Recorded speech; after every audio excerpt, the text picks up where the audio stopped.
Sidiki Diabaté qui était belle bas musique. Moi, Sidiki Diabaté, je regarde Télé Sénégal. À donner ensemble. Merci. Pendant ce temps-là, le monde connaîtra dans la nuit du 8 au 9 novembre 2016 le nom du successeur de Barack Obama à la Maison Blanche. En novembre 2008, l'Afrique était très enthousiaste à l'avènement du premier président noir des États-Unis.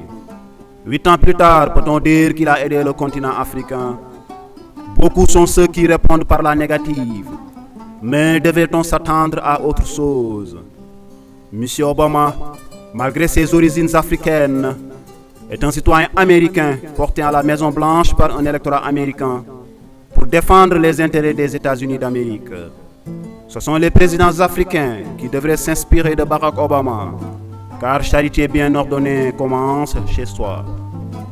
Pendant ce temps-là, au Mali, est mort le maréchal français Fabien Zach, après avoir été victime d'une explosion de mine au passage de son véhicule blindé ce 4 novembre 2016, dans le nord-est du Mali, contrôlé par la coordination des mouvements de l'Azawad. Cette nouvelle perte porte à 18 le nombre de soldats français tués depuis le début de l'opération antiterroriste française au Mali en janvier 2013. Le président français a réaffirmé sa confiance et sa fierté aux soldats français qui apportent leur appui à l'armée malienne et à la mission des Nations Unies présentes au Mali. Pendant ce temps-là, en Côte d'Ivoire, la victoire du oui au référendum est un plébiscite selon le président Alassane Dramane Ouattara. Avec une large victoire de 93% en faveur d'une nouvelle constitution, sur un taux de participation de plus de 42%, le pays devrait entrer dans la Troisième République une fois les résultats validés par la Cour constitutionnelle et le texte promulgué par le président de la République. Mais du côté de l'opposition, on dénonce des irrégularités, voire un trucage. Les partis de l'opposition rassemblés au sein du Front du Refus avaient appelé au boycott du scrutin référendaire. Un mot d'ordre qui a été suivi selon leurs estimations au regard de ce qu'ils qualifient de désert électoral, relatif à la mobilisation des Ivoiriens le jour du référendum. Et Bruno Koné, porte-parole du gouvernement, de rétorquer, je cite, « Si vous pensez qu'on a triché, pourquoi on se serait arrêté à 42% de participation?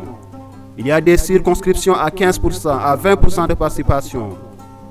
Si on voulait tricher, pourquoi on aurait laissé ces circonscriptions-là à 15% ou 17%? » Fin de citation. Selon Mamadou Koulibaly, président du LIDER, cette nouvelle constitution ne rencontre pas l'adhésion nécessaire pour remplacer celle de 2000. Il interpelle le président Alassane Ouattara.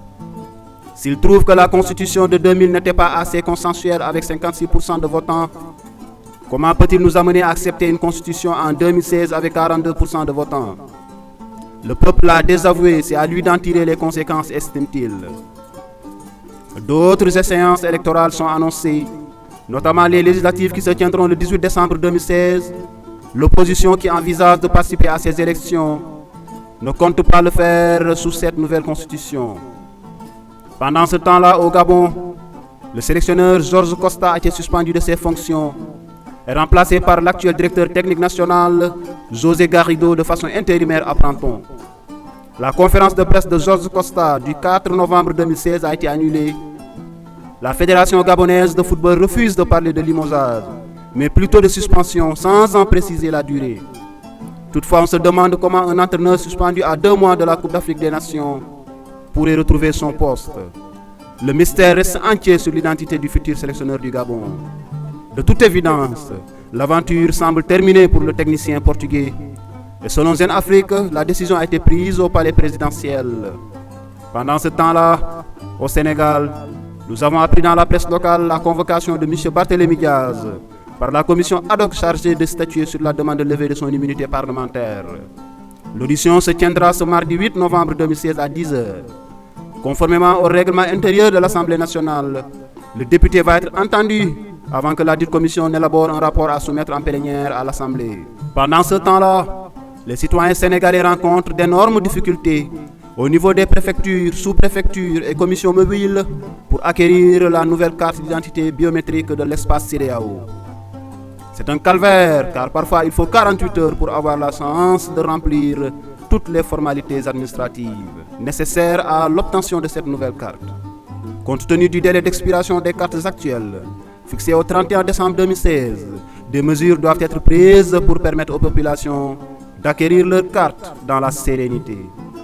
Pendant ce temps-là, cette semaine, la star planétaire sénégalaise Youssou Ndour, icône de la musique africaine, ancien ministre de la Culture, a lancé son nouvel album intitulé Africa Rec, Entendons Africa seulement.